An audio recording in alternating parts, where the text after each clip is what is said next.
What really happens inside your body when you eat fried chicken? The moment fried chicken touches your mouth, your brain signals pleasure. Crunchy texture, rich fats, and intense flavor activate reward centers. As it reaches your stomach, powerful acids get to work. Proteins begin breaking down, while oils and fats slow digestion. Inside the intestines, nutrients are absorbed. Proteins support muscle repair, but excess fats enter the bloodstream more slowly. These nutrients travel through your blood, fueling muscles and organs with energy, but also increasing fat and calorie load.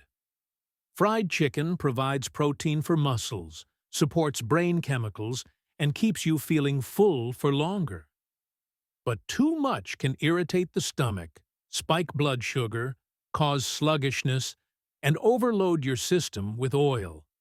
Food is fuel, but balance is power. For more 3D body science, subscribe to BodyVerse 3D